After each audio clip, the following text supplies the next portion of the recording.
الحمد لله نحمده ونستعينه ونستغفره ونؤمن به ونتوكل عليه ونعوذ بالله من شرور أنفسنا ومن سيئات أعمالنا من يهده الله فلا مضل له ومن يضلله فلا هادي له ونشهد أن لا إله إلا الله وحده لا شريك له ونشهد أن سيدنا وسندنا وحبيبنا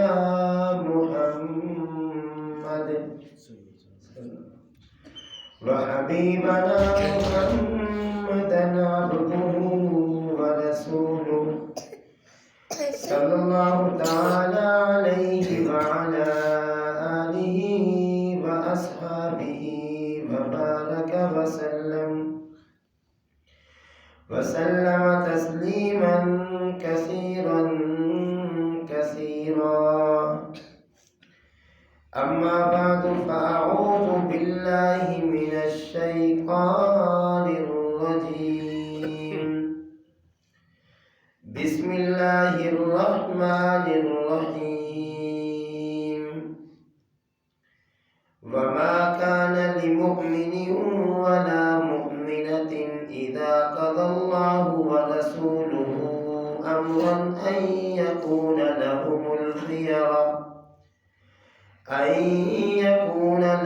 الخيرة من أمرهم ومن يعص الله ورسوله فقد ضل ضلالا مبينا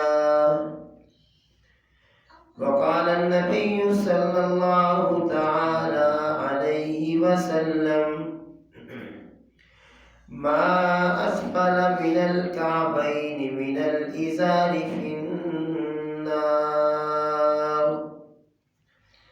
أو كما قال عليه الصلاة والسلام آمنت بالله صدق الله مولانا العلي العظيم وبلغنا رسوله النبي الكريم ونحن على ذلك لمن الشاهدين والشاكرين الحمد لله رب العالمين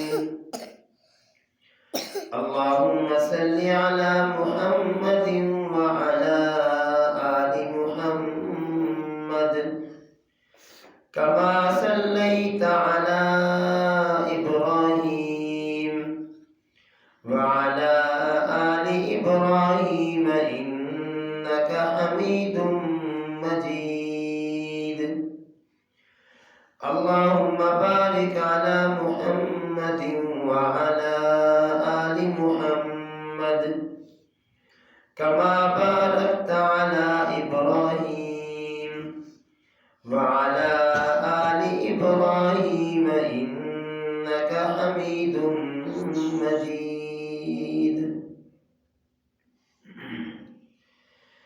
انتہائی واجب الاحترام میرے محترم دوستوں اور بزرگوں، قرآن کریم کی ایک آیت مبارکہ آپ علیہ الصلوۃ والسلام کے فرامین مبارکہ میں سے ایک حدیث مبارکہ تلاوت کی ہے۔ اللہ رب العالمین ہمیں سمجھنے کی اور عمل کرنے کی توفیق عطا فرمائے۔ حضرات، علم کی کمی نہیں ہے، علم کی کمی نہیں ہے، علم ہم سب کے پاس ہے الحمدللہ۔ ہم خاندانی مسلمان ہیں، پیدائشی مسلمان ہیں، ہم نے ماں کی گود سے دین کو سننا اور سمجھنا شروع کیا ہے۔ اصل چیز جو ہے نا وہ عمل ہے، اور عمل کی کمی ہے۔ علم جتنا مرضی ہو، اگر اس علم پر عمل نہ کریں تو وہ علم کس کام کا ہے؟ اصل علم پر عمل ہے۔ ایک آدمی کے پاس علم نہیں ہے، وہ یہ تو کہہ سکتا ہے نا کہ پتہ نہیں تھا، کیا خیال ہے؟ وہ یہ تو کہہ سکتا ہے نا کہ پتہ نہیں تھا، لیکن جس آدمی کے پاس علم ہو وہ کیا بہانہ بنائے گا، وہ کیا عذر بنائے گا؟ وہ یہ تو نہیں کہہ سکتا مجھے پتہ نہیں تھا۔ ہمارے پاس علم کی نہیں، عمل کی کمی ہے۔ آج مسلمان کے پاس علم کی نہیں، عمل کی کمی ہے۔ اور یاد رکھیں، اگر علم ہو اس پر عمل نہ ہو تو یہ علم کل قیامت والے دن پکڑ کا ذریعہ بن جائے گا، نجات کا نہیں، پکڑ کا ذریعہ بن جائے گا۔ کس کو نہیں پتا جھوٹ نہیں بولنا، کس کو نہیں پتا دھوکہ نہیں دینا، کس کو نہیں پتا غیبت نہیں کرنی، کس کو نہیں پتا کہ کسی کے اوپر تہمت نہیں لگانی، کس کو نہیں پتا کہ ناحق کسی کا مال نہیں غصب کرنا، سب کو پتا ہے۔ نماز نہیں چھوڑنی، روزہ نہیں چھوڑنا، میرے اوپر زکوٰۃ فرض ہے یہ دینی ہے، حج فرض ہے کرنا ہے، میں ذمہ دار ہوں میرے اوپر عشر فرض ہے وہ دینا ہے، میں باپ ہوں میں نے اولاد کی تربیت کرنی ہے، سب کو پتہ ہے۔ کھانا کھانے لگے ہیں، سنت طریقہ کیا ہے؟ بیٹھ کر کھانا، سیدھے ہاتھ سے کھانا، دعا پڑھ کر کھانا، اپنے سامنے سے کھانا، سب کو پتہ ہے۔ کھانے سے فارغ ہو گئے ہیں، کھانے کے بعد کی دعا پڑھنی، سب کو پتہ ہے۔ میں سونے لگا ہوں، پیغمبر کا طریقہ سونے میں کیا ہے؟ دعا پڑھ کر سونا، سیدھی طرف منہ کر کے سونا، ہاں جی، تسبیح فاطمی پڑھ کر سونا۔ سو کر جب میں بیدار ہوا ہوں تو سونے کی جو دعا ہے وہ پڑھنا، اٹھنے کی جو دعا ہے وہ پڑھنا، سب کو پتہ ہے۔ بیت الخلاء میں جانے لگے ہیں، ننگے سر نہیں جانا، بیت الخلاء میں جاتے وقت الٹا پاؤں رکھنا ہے، سیدھا پاؤں نہیں رکھنا۔ بیت الخلاء میں جاتے وقت دعا پڑھنی ہے، اللہم انی اعوذ بک من الخبث والخبائث، سب کو پتہ ہے۔ جب واپس نکلنے لگے ہیں تو بیت الخلاء سے واپس جو پاؤں رکھنا ہے وہ سیدھا، ٹھیک ہے نا جی۔ اسی طریقے سے دعا پڑھنی ہے، غفرانک الحمدللہ الذی اذھب عنی العذاب عافانی۔ عرض یہ کر رہا ہوں کہ علم کی کمی نہیں ہے، ہم سب کو پتہ ہے۔ مسجد میں داخل ہوئے ہیں، کون سا پاؤں رکھنا ہے؟ سیدھا۔ دعا کون سی پڑھنی ہے؟ اللہم افتح لی ابواب رحمتک، کتنی پیاری دعا ہے، اللہ مجھ پر اپنی رحمت کے دروازے کھول دے، یہ دعا ہے نا، رسول اللہ صلی اللہ علیہ وسلم کا طریقہ ہے۔ مسجد سے باہر نکلنے لگے الٹا پاؤں رکھنا ہے، ٹھیک ہے۔ دعا کون سی پڑھنی ہے؟ اللہم انی اسألک من فضلک ورحمتک، یا اللہ میں آپ سے آپ کی رحمت اور فضل کا سوال کرتا ہوں، کتنی پیاری دعا۔ میں عرض یہ کر رہا ہوں کہ علم کی کمی نہیں ہے، اصل یہ ہے کہ اس علم پر ہم عمل نہیں کرتے۔ اس لیے میں یہ بات عرض کر رہا ہوں، اللہ پاک ہمیں اپنے علم پر عمل کرنے کی توفیق عطا فرمائے۔ قرآن پاک کی آیت میں نے عرض کی، اللہ فرماتے ہیں کہ وما کان لمؤمن ولا مؤمنۃ، کہ نہ کسی مومن مرد کے لیے نہ کسی مومنہ عورت کے لیے اس بات کی گنجائش ہے، اذا قضى اللہ ورسولہ امرا، کہ جب اللہ اور اللہ کے نبی صلی اللہ علیہ وسلم کسی چیز کا فیصلہ فرما دیں، کسی چیز کا حکم دے دیں، ان یکون لہم الخیرۃ من امرہم، اب مجھے اور آپ کو اس کام کے کرنے یا نہ کرنے میں اختیار نہیں ہے۔ جب ایک چیز کا حکم اللہ دے دے، اللہ کے نبی دے دیں، اب اللہ کا جب حکم آ گیا، اللہ کے نبی کا جب مبارک طریقہ آ گیا، اب کسی مومن مرد کے لیے کسی مومنہ عورت کے لیے اس کام کے کرنے یا نہ کرنے میں اختیار نہیں ہے، وہ ہر صورت میں کرنا ہے۔ اللہ فرماتے ہیں وَمَن يَعْصِ اللَّهَ وَرَسُولَهُ، جو آدمی ایمان والا اللہ اور اللہ کے رسول کی نافرمانی کرے گا، فَقَدْ ضَلَّ ضَلَالًا مُبِينًا، وہ آدمی انتہائی کھلی گمراہی میں جا گرے گا۔ گمراہی کس کو کہتے ہیں؟ یہ روڈ ہے نا، یہ روڈ چل رہا ہے، میں اس روڈ پر سفر کر رہا ہوں، اچانک میری گاڑی کی لائٹیں خراب ہو جائیں، اب روڈ تو بنا ہوا بڑا بہترین بنا ہوا اور گاڑی بھی بڑی بہترین ہے، لیکن اگر لائٹیں نہ ہوں تو سفر ہوگا نہیں ہوگا۔ آپ کی آنکھیں، میری آنکھیں بھی کام کر رہی ہیں، روڈ بھی بنا ہوا ہے، گاڑی بھی اعلیٰ ہے، ساری چیزیں ٹھیک ہیں لیکن روشنی نہیں ہے، روشنی نہیں ہے، ساری چیزیں اعلیٰ ہونے کے باوجود سفر نہیں کر سکیں گے۔ ہم ایک طرف گاڑی کو کھڑا کر دیں گے، مکینک کو بلائیں گے، گاڑی ٹھیک کروائیں گے، لائٹ ٹھیک کروائیں گے، پھر سفر کریں گے۔ ایمان کی ایک روشنی ہوتی ہے، ایمان کا ایک نور ہوتا ہے۔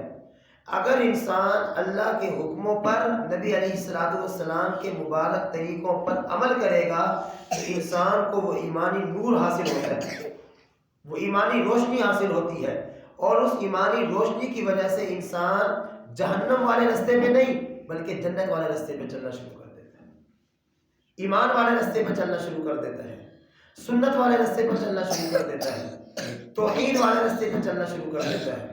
اور اگر ایمان کا نور نہ ہو، اللہ کا اور اللہ کے نبی کی اطاعت کا نور نہ ہو، تو انسان اسی طریقے سے اندھیرے والے سفر میں کرے، اندھیرے والے رستے میں سفر کرے گا، اس کے پاس ایمان کی روشنی نہیں ہوگی، ایمان کا نور نہیں ہوگا، ایک ہی کام کرے گا، یا تو وہ رک جائے گا اور اگر چلے گا تو نقصان اٹھائے گا۔ سمجھ آ گئی؟ تو قرآن کی آیت کہہ رہی ہے ایمان والوں کو اپنی مرضی کی زندگی گزارنے کا اختیار نہیں۔ سمجھ آ گئی؟ بڑی واضح سی بات ہے۔ قرآن پاک کے 30 پاروں کا خلاصہ، نبی علیہ السلام کی 23 سالہ نبوت والی زندگی کا خلاصہ یہ آیت پاک ہے کہ میں اور آپ، ہم کلمہ پڑھنے والے آزاد نہیں ہیں۔ اور اسی بات کو نبی علیہ السلام نے ایک اور حدیث مبارکہ میں ارشاد فرمایا، ایک آدمی کو اللہ نہ کرے پولیس والے اٹھا کے لے جائیں، اس کے اوپر کوئی جرم لگائیں اور عدالت سے وارنٹ کی تاریخ جاری کروا کر اس کو جیل میں پھینک دیں۔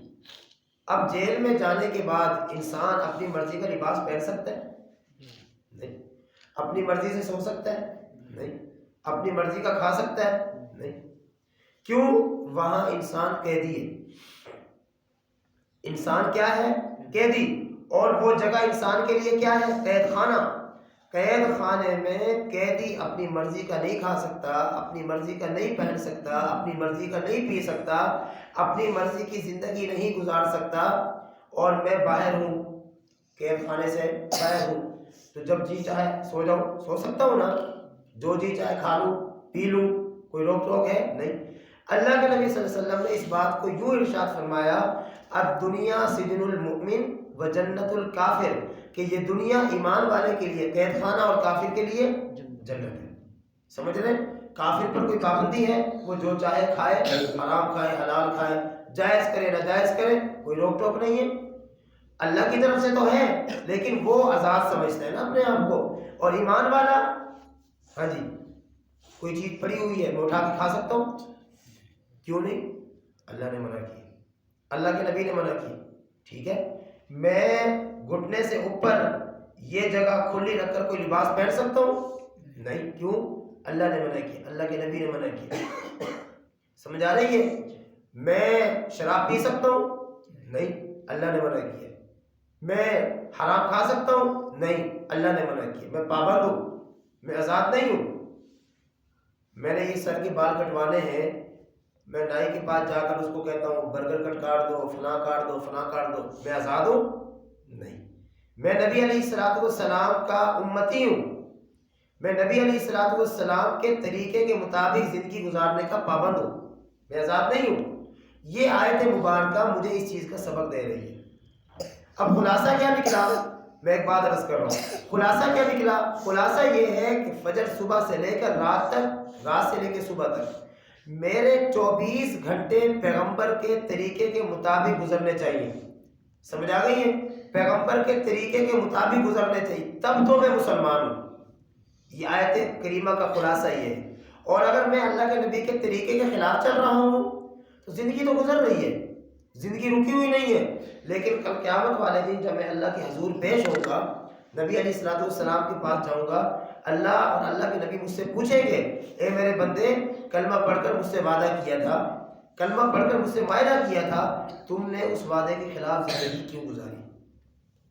اس لیے ہم بڑے ہوں چھوٹے ہوں، ہماری مستورات ہوں، ہمارے بچے ہوں، ہم بحیثیت مسلمان، اور ایک اور بات سمجھیں، ہم شاید یہ سمجھتے ہیں کہ اسلام کوئی پابندی ہے، اسلام ایک جنت والا ماحول دینے والا نظام ہے۔ سمجھ رہے؟ اگر ہم اسلام کو اپنے گھر میں نافذ کر دیں، اسلام کو اپنے دکان میں نافذ کر دیں، اپنے ماحول میں نافذ کر دیں، یہ ماحول میرا جنت بن جائے گا۔ لیکن چونکہ ایک بات سمجھے، میں باپ ہوں، میں اللہ کا نافرمان ہوں، ایسا ہی ہے نا؟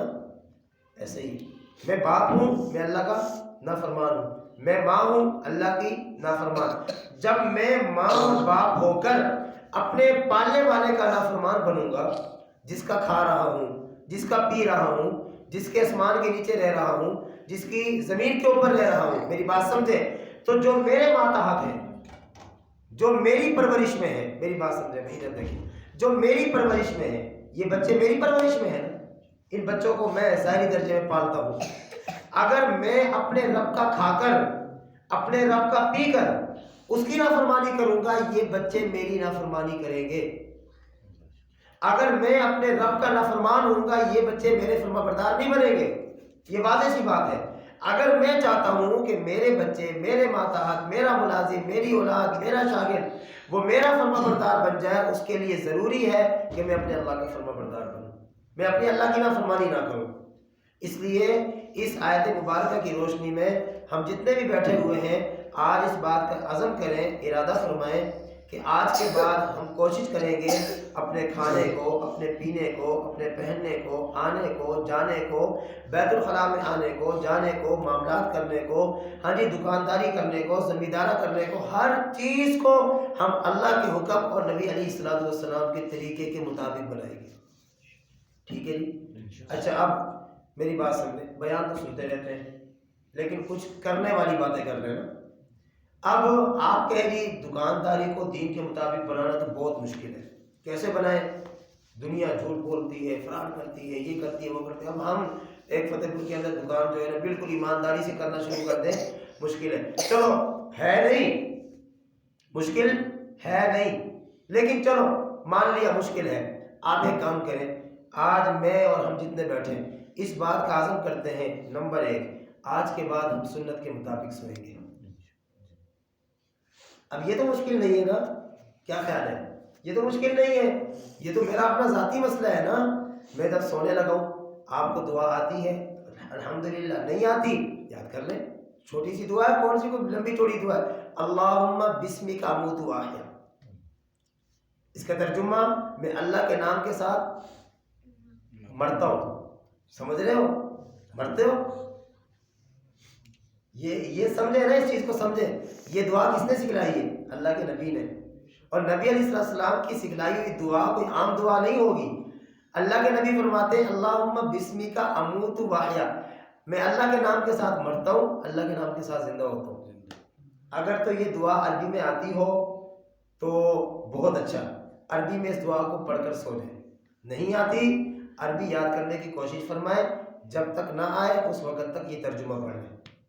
اب ایک بات سمجھیں، ہم سوتے ہیں، پیغمبر کیا فرما رہے ہیں؟ مرتے ہیں۔ سمجھ رہے ہیں؟ سمجھ رہے ہیں؟ مرتے اور زندہ ہوتے ہیں۔ سو گئے، صبح ہوئی، صبح اٹھنا ہے، دعا کون سی پڑھنی ہے؟ الحمدللہ الذی احیانا بعدما اماتنا والیہ النشور۔ تمام تعریفیں اس اللہ کے لیے ہے جس نے ہمیں احیانا زندہ کیا۔ ہم مر گئے تھے، سمجھ رہے ہو؟ سمجھو، جس تمام تعریفیں اس اللہ کے لیے جس نے ہمیں زندہ کیا، بعدما اماتنا، ہمارے مرنے کے بعد، والیہ النشور، اور ہم نے ایک دن اللہ کے حضور پیش ہونا ہے۔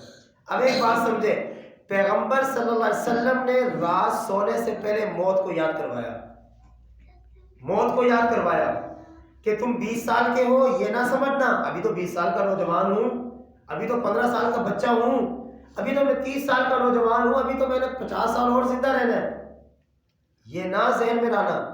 تم سونے لگے ہو، ایسا نہ ہو سو اور مر جاؤ، اٹھنا نصیب نہ ہو۔ پیغمبر نے رات کو بھی موت یاد دلوائی، جب صبح ہوئی ہے اس وقت بھی موت کو یاد دلوایا۔ پیغمبر نے پیغام دیا، نہ رات کو موت کو بھولنا، نہ دن کو موت کو بھولنا۔ اور جس آدمی کے سامنے موت ہو وہ گناہ کرتا ہے، گناہ فرمانی کرتا ہے، وہ غلط کام کرتا ہے، اس کو پتہ ہے کہ میں ابھی مر جاؤں گا، کسی وقت بھی مر سکتا ہوں۔ موٹر سائیکل پہ بندہ بیٹھتا ہے، کدھر جا رہے ہو بھائی؟ شہر جا رہا ہوں. اوہ موت ہنس رہی ہے، پتہ نہیں جانا نصیب ہو، بندہ چلا جائے آنا نصیب ہو. کتنے واقعات ہوتے ہیں ہمارے سامنے، روڈ پہ بندہ گیا ایکسیڈنٹ ہوا ختم. یہ حقیقت ہے. اب ہم اس بات کا عزم کریں، آج ہی سے اس بات پر عمل کریں کہ اب ہم جب جا کے سوئیں گے ہم اپنے گھر کے. میں ایک بات اور عرض کرتا ہوں، دیکھیں دین ہمارے گھروں میں جاتا کیوں نہیں ہے؟ ہم اپنے گھروں میں دین بتاتے ہیں، ہم اپنے بچے کو یہ سمجھاتے ہیں بیٹا باہر کسی سے چیز لے کے نہیں کھانا، یہ تو بتا دیا بتایا، لیکن یہ کیوں نہیں بتایا بیٹا 5 وقت نماز بھی پڑھنی ہوتی ہے. ہم نے دنیا بتائی ہے ان بچوں کو، یہ بازار باہر کسی سے چیز لے کے نہیں کھائے گا. کیوں؟ ہم نے سمجھایا. لیکن نماز پڑھیں گے؟ کیوں نہیں پڑھیں گے؟ ہم نے سمجھایا نہیں. ہم جب ایک بات دین کی باہر سمجھتے ہیں ہم جا کر گھر میں سمجھائیں، ان کو بتلائیں، اور کل قیامت والے دن ہر سربراہ سے اس کے بارے میں سوال ہوگا کہ تم نے اپنے ماتحت لوگوں کو سمجھایا تھا. اس لیے ابھی جب جا کر سوئیں گے تو آج ایک کام ہم سب کریں گے. نمبر 1 یہ دعا پڑھ کر سوئیں گے. اگر دعا عربی میں نہ آتی ہو تو اس کا ترجمہ پڑھ لیں گے. نمبر 2 یہ سیدھا ہاتھ اپنے چہرے کے نیچے رکھیں اور یہ الٹا ہاتھ اپنے اس پہلو پر رکھ کر اس طرف یعنی سیدھی طرف منہ کر کے سو جائیں. سبحان اللہ الحمدللہ اللہ اکبر اس تسبیح کو پڑھتے ہوئے سو جائیں. آپ سو رہے ہوں گے، فرشتے آپ کے سرانے بیٹھ کے ثواب لکھ رہے ہوں گے. سمجھ رہے ہو؟ ہم سو رہے ہوں گے، فرشتے ہمارے سرانے بیٹھ کے ثواب لکھ رہے ہوں گے. جب صبح ہو نمبر 1 اپنی آنکھوں کو یوں مسلیں. یوں مسلنا میرے محبوب کی سنت ہے، اس سے نیند کی غفلت سستی دور ہو جاتی ہے. اور اس کے بعد الحمدللہ الذی احیانا بعدما اماتنا والیہ النشور یہ دعا پڑھیں. اگر عربی آتی ہو تو ٹھیک ہے، ورنہ ترجمہ یاد فرما لیں کہ تمام تعریفیں اس اللہ کے لیے ہیں جس نے ہمیں زندہ کیا مرنے کے بعد اور ہم نے اسی کی طرف لوٹنا ہے. اس کا فائدہ کیا ہوگا؟ یہ ایک نیند پر میری 6 سنتیں پوری ہوں گی. ایک سونے میں میری کتنی سنتیں؟ 6 سنتیں پوری ہوگی. اور اس کے علاوہ پوری رات میں سوتا رہوں گا، فرشتہ میرے لیے ثواب نیکی لکھتا ہے. سمجھ رہے ہیں کون سی مشکل ہے؟ اور ایک اور بات عرض کروں، ہم میں سے کون سا ساتھی ہے جو یہ نہ چاہتا ہو کہ جنت میں اللہ کے نبی کا ساتھ مل جائے؟ سب چاہتے ہیں. ہاں بیٹا آپ چاہتے ہو اللہ کے نبی کا ساتھ مل جائے، جنت میں ہم اللہ کے نبی کے ساتھ رہیں، چاہتے ہو؟ میں نسخہ بتا دوں. نسخہ پیغمبر کی زبان سے ادا ہوا یہ نسخہ. اللہ کے نبی نے فرمایا من احیا سنتی فقط احبنی، جس نے میری سنتوں کو زندہ کیا اس نے مجھ سے محبت کی. اور ومن احبنی کان معی فی الجنہ، جو مجھ سے محبت کرے گا وہ جنت میں میرے ساتھ رہے گا. کتنی آسان سی بات. اب دیکھیں نا آج رات کو ہم سوئیں گے اور صبح اٹھیں گے تو ہم 6 سنتوں پر عمل کریں گے. اور 6 سنتوں پر عمل جب ہم کرنا شروع کریں گے تو یہ سنت ہماری زندگی میں پہلے نہیں تھی، اب ہماری زندگی میں آ جائے گی. تو ہم نے پیغمبر کی سنت کو زندہ کر دیا الحمدللہ. اس کا نتیجہ کیا نکلے گا؟ کل قیامت والے دن اللہ کے نبی کے ساتھ نصیب ہو جائے گا. ایک کام یہ کر لیں. دوسرا کام کھانا کھاتے اس میں تو کوئی روک ٹوک نہیں ہے نا. آپ کھانا کھائیں سیدھے ہاتھ سے کھائیں، بسم اللہ پڑھ کر کھائیں، اپنے سامنے سے کھائیں، بیٹھ کر کھائیں، کھانے میں عیب نہ نکالیں، ٹیک لگا کر نہ کھائیں. سمجھ آ رہی ہے؟ یہ کتنی سنتیں ہوگی؟ 7 میں نے دہرا دی ہیں. بسم اللہ پڑھ کر کھائیں، اپنے سامنے سے کھائیں، سیدھے ہاتھ سے کھائیں، ہاتھ دھو کر کھائیں، بیٹھ کر کھائیں، ٹیک نہ لگائیں، عیب نہ نکالیں. 7 سنتیں ہوگی. کھانا کھائیں. سمجھ آ رہی؟ کھانے سے فارغ ہونے کے بعد ہاتھ دھوئیں. اگر ہاتھ میں کوئی کھانے کے ذرات لگے ہوئے ہیں اسے چاٹ لیں. اس کو دھو کر پانی کی نظر نہ کر دیں، نالیوں میں پانی رزق کو نہ بہائیں. آج ہماری بے روزگاری کی ایک بہت بڑی وجہ یہ بھی ہے کہ ہمارا رزق بہت زیادہ ضائع ہوتا ہے. ٹھیک ہے؟ اب میری بات سمجھیں. کھانے کے بعد ہاتھ دھونا ہے، کلی کرنی ہے. ہاں جی. اور اگر کھانے کے کوئی ذرات وغیرہ کھانے پہ ہاتھ پہ لگے ہوئے اس کو چاٹ لیں اور دعا پڑھیں الحمدللہ الذی اطعمنا وسقانا وجعلنا من المسلمین. ایک کھانے میں 10 سنتیں زندہ ہوں گی. اور یہ کھانا میری ضرورت تھی نا، میرا تو پیٹ بھرا ہے.